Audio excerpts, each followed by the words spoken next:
नमस्कार दोस्तों, आज मैं खोजरी चौक पर हूं, जहां पर उक्त ग्रामीण लोगों ने बाबा साहब अम्बेडकर के जन्म दिवस पर हर्षोल्लास के साथ शोभा यात्रा निकाले।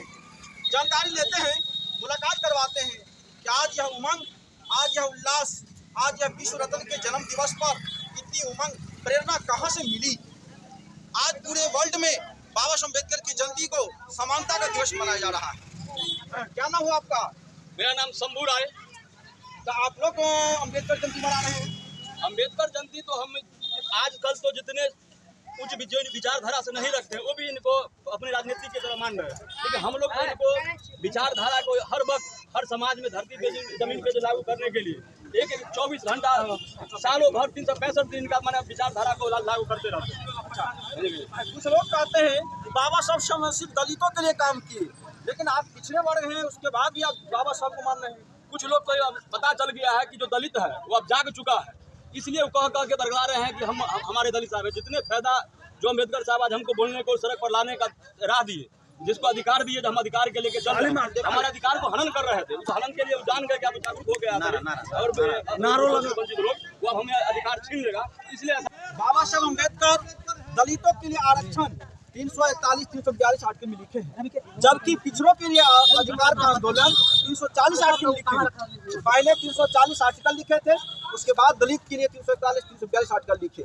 फिर भी उन्हें पिछड़ा वर्ग, ये समाज में भ्रांति फैलाई जाती है कि पिछड़ा वर्ग के बाबा साहब ने नहीं किया। हमारे पिछले वर्ग में जो जननायक कर्पूरी ठाकुर थे, वो भी बाबा साहब का अगुवाई करके ही मतलब बिहार का 3 बार नेतृत्व किए। हमारे माननीय लालू प्रसाद यादव जी, वो भी बाबा साहब का अगुवाई करके ही बिहार के मुख्यमंत्री और सभी उनको आगे बढ़ाए, और उन्हीं को आवाज से बुलंद से आज हम लोग जो भी है उनका बाबा साहब का आगू करके उनका ही विचार को लेकर और आगे बढ़ रहे हैं। देश के गृह मंत्री माननीय अमित शाह जी कहते हैं कि अम्बेडकर अम्बेडकर अम्बेडकर, इतना नाम अगर भगवान का नाम लोगे तो स्वर्ग में आपका हो जाएगा। क्या कहेंगे? वो जो है तो गॉड्स को पूजा करेंगे। उस समय भी गांधी जी का विरोध कर रहे थे, गॉड्स को पूजा करने वाले आदमी, सावरकर को पूजा करने वाले आदमी, उनको क्या पता है कि संविधान में क्या आरोप है और फुले बाबू ज्योति को मैंने इनका विचार बन रखे। वो तो सावरकर और मतलब गॉड्स को पूजा करने वाले। संविधान, अम्बेडकर जी ने संविधान तो सभी के लिए लिखे हैं, सभी के अधिकार और हक के लिए लिखे हैं, लेकिन सभी लोग नहीं जयंती मना रहे। आप लोग क्यों मना रहे हैं? हम लोग जो है दलित कुछ लोग हैं जिनको पहले अधिकार से वंचित किया गया था। जब हम लोग जागरूक हुए, उन्हें कहे थे जो शिक्षा और सर्वी का दूध है, जो जितना पिएगा उतना दहाड़ेगा। दलित वंचित शोषित पिछड़े जितने हैं सब शिक्षित हो गए हैं, और शिक्षित जब हो गए हैं तो हमें अपना अधिकार खोजते हैं। इस अधिकार से वंचित करने के लिए ऐसा बयान दे रहे हैं कि विदेश में मनाया जाता है, अमेरिका में मनाया जाता है, वहाँ के राष्ट्रपति भी बोले थे कि जो अम्बेडकर जी से हमारे देश में अगर होते थे उनको हम लोग भगवान से भी ऊपर दर्जा देते, लेकिन अपने भारत में वैसा नहीं है। अभी भी इनसे अछूत मानते हैं। क्या कहेंगे? इसलिए अमेरिका, जर्मनी, जापान इतना विकास है, वहाँ कोई देवता राम कृष्ण कोई किसी को नहीं मानता, और हमारे देश में 56 करोड़ देवता को पूजता है।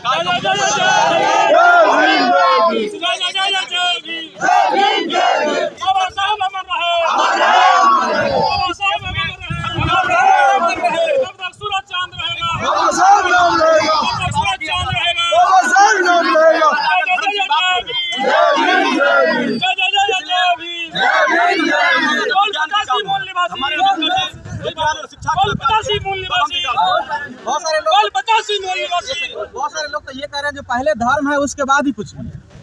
हम लोग विचारधारा में पहले हम लोग संविधान को मानते हैं, उसके बाद धर्म को मानते हैं, और साथ साथ धर्म का भी हम लोग पूजा करते हैं। और ये जो संविधान है 135वां जयंती है, इसमें हम लोग शिक्षा से छोड़ करके जितने भी दलित है, शोषित वर्ग है, दबे कुचले वर्ग है, सभी ये नहीं जो SC SC बीजेपी के विधायक कहते हैं जो जय भीम बोलते हैं वो क्रिमिनल है। अच्छा, ये तो बताइए, बीजेपी के विधायक और कहीं भी मंदिर में हम लोग जाते हैं तो उसको गंगा जल से धोया जाता है, मंदिर को धोया जाता है। अभी भी जो है मंदिर पर वंचित किया जाता है। इसको समाप्त करने के बाबा साहब संविधान दिए हैं, और संविधान के आधार पर हम लोग चलते हैं। जिस तरह से हम लोग संविधान पर चलते हैं, सभी तकनीक को संविधान के धारा पर चलना चाहिए। बलिहारी गुरु को जो गोविंद दिए बाबा है, जो भगवान धर्म पहले कहते हैं धर्म, तो हमारे गुरु जो शिक्षा दे, सबसे बड़ा गुरु भगवान होते हैं। जो हमें धर्म में पढ़ाया जाता है, बताया था कि गुरु गोविंद दोनों खड़े का के लागू पाए जाके बलिहारी गुरु को जो गोविंद दियो बताए। कबीर साहब बोले थे, तो जो हम कबीर साहब जो बोले हमारे गुरु का गुरु को शिक्षा की काम है, संविधान में और संविधान में शिक्षा को हम लोग लेके आगे बढ़ रहे हैं। इसलिए हम लोग पहले बाबा साहब अम्बेडकर का बना हुआ संविधान लोग कहते हैं कि संविधान खतरे में है, क्या कह सकते हैं? सबसे पहले तो आपके चैनल के दर्शकों को जय भीम नमोदाय। हम लोग बाबा साहब का 135वां जन्मदिवस मना रहे हैं और जैसा कि हम सभी जानते हैं कि बाबा साहब डॉक्टर भीमराव अम्बेडकर हमारे देश के संविधान के निर्माता है। हमारा संविधान दुनिया में एक अद्वितीय संविधान है। यह एक ऐसा संविधान है जो हमारे 5000 वर्ष से गुलामी को काट दिया और आज हमारे देश में जो शासन व्यवस्था है उसका उद्देश्य है बहुजन के अधिकार से वंचित कर देना। इसीलिए संविधान को आज बदला जा रहा है। बदलने का मतलब संविधान में संकट मतलब संविधान संशोधन के नाम पर संविधान को खत्म किया जा रहा है और देश में मनुस्मृति लागू करने की योजना बनी हुई है। आज कुछ पार्टी के पालतू जो लोग हैं उसको देखिएगा कि माथा में त्रिकाल का चंदन करते हैं और पूरा 1 फीट में रहते हैं। ये हाथ में जो धागा बंधन रक्षा बंधन मानते हैं, ये वही लोग हैं जो संविधान से लाभ लेकर उसका आरक्षण लेकर संविधान की हत्या हो रही है। तो वे पालतू के जैसे अपने पार्टी का दुम हिला रहे हैं। उनको जानते हैं कि संविधान पर बात करेंगे तो पार्टी हमारा टिकट काट देगी। मैं उसको चिराग पासवान होता तो आप देख लीजिए कि रामविलास पासवान जी की जो राजनीति विचारधारा है उससे 36 का आंकड़ा है और आज वह वोट पाने के लिए उसको पता है कि दलित समाज हमसे विदक रहा है तो नौटंकी किस तरह से अपने क्षेत्र में जाकर वो कर रहे हैं। उनकी नौटंकी उनको मुबारक हो। हम लोग जो सिस्टम में रह करके सिस्टम से फायदा उठा कर सिस्टम से दूर चले ऐसे लोगों को हम लोग शुद्ध जयचंद कहते हैं। ये जयचंद लोग हैं, हमारे समाज की हत्या करने वाले लोग हैं और ये चाहते हैं बिहार जैसे राजनीति में ऐसे ही लोग हैं जैसे जीतन मांझी हो गए, चिराग पासवान यही इसी रास्ते पर चल रहे हैं। ये बिहार समाजवादियों की धरती है और हर समय में जयचंद भी जन्म लेता रहा है, महाराणा प्रताप भी जन्म लेते रहे हैं, भगत सिंह भी जन्म लिए हैं जो देश के लिए सर्वस्व का त्याग कर दिए हैं। और हम बहुजन आज जाग रहे हैं, बाबा साहब से हमें प्रेरणा लेकर रोड पर आ जागे हैं। किसी का मजाल नहीं हमारे बाबा साहब के संविधान को मिटा दे। आज जो भीम सेना पूरा जो सड़क पे आई है इसका क्या उद्देश्य देंगे पूरे समाज को? क्या पूरे समाज को मैसेज देते हैं कि हमें संविधान की रक्षा करनी है। संविधान का रक्षा मतलब संविधान बदलने के नाम, संविधान बदल नहीं रहा है उसमें संशोधन के नाम इसको बदल रहा है। तो किस प्रकार से हम 85% जो मूल निवासी लोग हैं हमारे अधिकार की रक्षा कैसे होगी?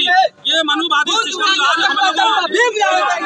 पूरे हक अधिकार वो हनन कर रहा है और हमारे समाज के कुछ फालतू लोग जो कीजी खुजी कर रहे हैं उसको बेनकाब करना है, संविधान की रक्षा करना है, हमें देश बचाना है।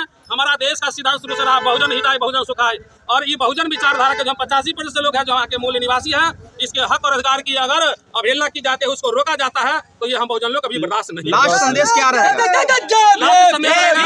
बाबा साहब का सिद्धांत है शिक्षित हो, संगठित और संघर्ष करो और हम लोगों को अपने हक अधिकार के संघर्ष करना है। सबसे समाज को जोड़ना होगा, उसको शिक्षा से जोड़ना होगा। जिस समय बहुजन जाग जाएगा, शिक्षित हो जाएगा तो किसी का मजाल नहीं कि हमारे संविधान से छेड़छाड़ कर ले। और बाबा साहब ने कहा था कि शिक्षा शेरनी का दूध है, जो पीता हुआ दहाड़ता है।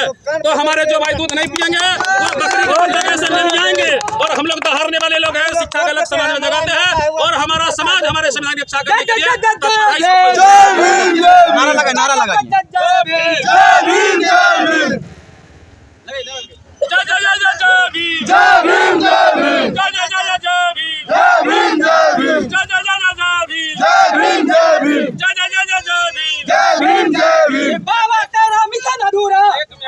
एक मिनट में आप लोगों से यह कहना चाहता हूं कि जो भी हमारे दर्शक इस चैनल को देखेंगे मुझसे आग्रह है कि हमारा विकास, हमारे समाज की उन्नति विज्ञान के रास्ते पर चलने होगी, संविधान के रास्ते पर चलने होगी। हम लोग गोबर को गणेश मानेंगे तो उसमें न हमारा भला है न हमारे समाज का भला है, क्योंकि 56 करोड़ देवी देवता हमारे समाज का आपका तकदीर खराब हो जाएगा। इसने कहा अरे भैया हमारा पूर्वज का तकदीर 5000 वर्षों जो खराब करे रखा, उस समय देवता मर गया था, जिंदा ने लिया था, बाबा साहब ने संविधान लिखा, देवता का अवतार बंद हो गया। और हम लोग वैसे देवता को नहीं मानते कि पंडित जी जिम्मे में लेकर चलते हैं और उसको लाकर रख देते हैं कि भगवान हो गया, गोबर को गणेश मान लीजिए। तो हम लोग वैसे भगवान को मानने वाले नहीं है। हमारे आपके भगवान तो हम सभी एक साथ है और हम सभी बहुजन। हमारे भगवान तो डॉक्टर भीमराव अम्बेडकर है जो 5000 वर्ष की गुलामी को काट दिया 1 मिनट में और हम लोग को समता, समानता, भाईचारा, बराबरी का रास्ता दिया। आपका स्वर्ग का टिकट कट जाएगा। हमारा स्वर्ग धरती पर है और यह स्वर्ग हम लेकर रहेंगे। हमारा स्वर्ग विधानसभा है, लोकसभा है, संसद है। हमको उस स्वर्ग जिनको मुबारक है, मैं तो कहता हूँ स्वर्ग चले जाए।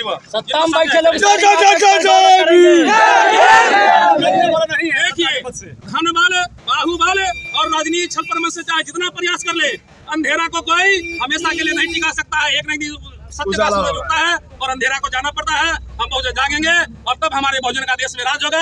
तब फिर से हमारा देश दुनिया में अखंड भारत बनेगा, दुनिया का विश्व गुरु बनेगा, और तब हमारे ज्ञान विज्ञान का केंद्र बनेगा, दुनिया में हम प्रेरणा देने वाले लोग होंगे, और तब बाहर से लोग प्रेरणा लेगा। तो इसको कोई मनुवादी, पाखंडवादी, गोवर्धन गणेश मानने वाले लोग इसको रोक नहीं सकते हैं। और हम बहुजन देश में यह नीली क्रांति इसकी शुरुआत हो गई है, इसको लाकर रहेंगे।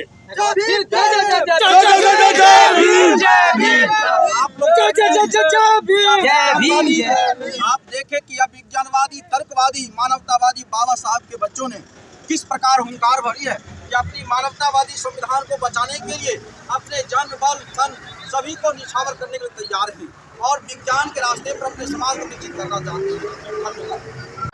उनका जो कहा गया है शिक्षित बनो, जिसका अर्थ है शिक्षा वह पानी का दूध है जो पिएगा वही दहाड़ेगा। शिक्षित बनो, संगठित बनाओ, संघर्ष करो। संगठित बनाने के लिए हमें एकता बनाना होगा। उसके लिए उन्होंने कहा है कि आप क्यों क्या गौर से जुल्म के आगे मन भी झुक जाएगा, जुल्म के आगे मन भी झुक जाएगा, हौसला बुलंद रखो वक्त भी जाएगा। बाबा साहब कहते थे अगर एकता से चलोगे तो ये इंसान क्या बन जाए, काम ऐसा करो कि पहचान बन जाए। यहाँ जिंदगी तो सभी जी लेते हैं, मगर जिंदगी ऐसा जियो कि सबके लिए एक मिसाल बन जाए। और आज हमारे समाज में बहुत गरीब गुरबे भूखे रहते हैं, लेकिन वही जो कुछ थोड़ा ऊपर हो रहे हैं ओबीसी में ही हो, भगवान को 56 प्रकार का भोजन चढ़ाएंगे लेकिन उनको भोजन नहीं कर पाएंगे और उनको पाखंडियों द्वारा विश्वास दिलाया जाएगा। इसके लिए सूरज को क्या पता चांद क्या होता है, सूरज को क्या पता चांद क्या होता है, जमीन को क्या पता। बड़े ऐतिहासिक संविधान बनाकर हमारे देश को दिया और उस समय उन्होंने प्रारूप समिति के अध्यक्ष बने और कानून मंत्री बने। वो इसलिए नहीं बने कि उनको चुना गया था, वो इसलिए बने कि उनके जैसा सब कोई विद्वान था ही नहीं। तो बाबा साहब भीमराव अम्बेडकर ने ऐसा हाल किया कि उनके पुरखों के द्वारा अछूत भेदभाव किया जाता था, मनुस्मृति लागू किया जाता था, मानव से मानव को भेद किया जाता था। उस समय उन्होंने उनका बदला लिया, पर उन्होंने तलवार चलाकर नहीं बल्कि तलवार के रूप में कलम चलाकर नई संविधान बनाकर समानता का संविधान बनाकर उन्होंने इतिहास रचा और पुरखों का बदला लिया। बाबा साहब भीमराव अम्बेडकर के आने की वजह से आज हर कोई, पहले जब मनुस्मृति था तो माँ के गर्भ में ही बच्चों का भविष्य फिक्स किया जाता था कि अगर कोई यादव का बेटा है तो गाय दूहेगा, कोई चमार का बेटा है तो चपले जूता सिएगा, कोई अगर मलाह का बेटा है तो मछलियाँ मारेगा। आज बाबा साहब भीमराव अम्बेडकर का दिन है कि हर कोई समाज का बेटा, यादव हो, कुर्मी हो, गुसार हो, चमार हो, कोई भी हो, आज CM, PM, DM, IAS, IPS, collector हर पद में अपना सफल प्राप्त कर सकता है और बन सकता है। तो इसके लिए बहुत संघर्ष किया उन्होंने और आज हमारे देश में कुछ भाजपाई लोग जो है जो देश को तोड़ने का काम कर रहे हैं। आज कुछ माह वाले सुने होंगे अमित शाह जी का भाषण, अरे हम लोग को जो काम करेंगे उन्हीं को ना भगवान मानेंगे। वो बोलते हैं कि अम्बेडकर क्यों कर रहे हो, अम्बेडकर के ज्यादा नाम आप अगर भगवान का ले तो स्वर्ग की प्राप्ति होगी। आप सच्चे दिल से बताइए कि आपको कोई अगर अच्छी काम कर दे तो आप उनको भगवान मानिएगा कि ऊपर वाले को मानिएगा, बताइए उस आदमी को मानिएगा ना। तो बाबा साहब अम्बेडकर को फैशन का नाम दी, तो मैं उनको कहना चाहूँगा कि बाबा साहब भीमराव अम्बेडकर फैशन नहीं, हमारे लिए पैशन भी है, मोटिवेशन भी है, इंस्पिरेशन भी है। बाबा साहब भीमराव अम्बेडकर हमारे लिए गॉड है ही, भगवान तो है ही, मसीहा तो है ही, बहुजनों के मसीहा तो वो जाने ही जाते हैं। अब क्या करेंगे ये लोग जानते हैं, अब बुद्ध को तो अब विष्णु का अवतार घोषित करेंगे और बाबा साहब भीमराव को भी किन्हीं का अवतार घोषित करेंगे और वो इसको अप्रोच करेंगे कि ये भी एक अवतार है और इसके नाम पे वोट बैंक बनाना चाहेंगे, वोट देंगे। ये बात जान लीजिए, जितने भी ओबीसी या पिछड़ा है इनका वोट बहुत कीमती होता है, इस पे कंट्रोल कीजिए, इधर उधर भागिए मत। बाबा साहब का कहना है कि ऊपर पर कब्जा करो, ऊपरे कब्जा करना है, यानी पार्लियामेंट में कब्जा करना है। तो बाबा और एक बार का और कुछ आरएसएस वाले द्वारा और बड़े कास्ट वाले को कहना है कि आरक्षण दिए गलत, आरक्षण इसलिए बेनिफिट के लिए उनका ये नहीं है कि किसी कास्ट को इसीलिए आरक्षण दिया जाता है। हम बच्चा है हम 2 रोटी खाएंगे, वो छोटा बच्चा है वो 1 रोटी खाएगा, और उससे भी बड़ा बच्चा है वो 4 रोटी खाएगा। इसी से कास्टिस्ट बाय आरक्षण दिया जाता है। कोई छोटे वर्ग के है वो नहीं, उनका दिमाग मजबूत है, वो आर्थिक स्थिति से बहुत कमजोर होते हैं, इसीलिए वो आरक्षण का ये नहीं कर पाते। आरक्षण का इसीलिए उनको फायदा दिया जाता है, तो लोग आरक्षण पे चर्चा उठाते। आइएगा घर में चाहे समाज में आपका इज्जत नहीं होगा, माँ बाप के सामने कोई रे करके बुलाएगा, रे फलन माँ, आपको क्या बुझाएगा? अगर बड़ जात के है छोटो है आपके उम्र में, बोलेगा रे फलन माँ आपके बेटी के सामने, आपके बेटा के सामने, आपको कैसा फील होगा? बुरा लगेगा ना? अरे बताइए ना, बुरा लगेगा ना? उसको लालू प्रसाद यादव जी ने दूर करने का काम किया, आज उसको गुमराह किया जा रहा है। तो इन सब चीज से लोकतंत्र को जो नेता कभी लोकतंत्र को बोल रहा था कि लोकतंत्र में अगर लोक लज्जा ही ना हो तो लोकतंत्र की गरिमा ही नहीं। आज वो भी नेता लोकतंत्र और भारत के संविधान का अपमान कर रहे हैं। कभी राष्ट्र जो हमारे बाबा साहब जी के द्वारा मूल कर्तव्य 51 में लिखा हुआ है, इसमें एक है कि राष्ट्रगान का अपमान नहीं करना, उसका भी अपमान कर रहे हैं। पते होगा उसका नाम नीतीश बाबू है, सुशासन बाबू, जो खूबे आजकल विकास की धारा बहा रहे हैं। उस सब पर ध्यान दीजिए और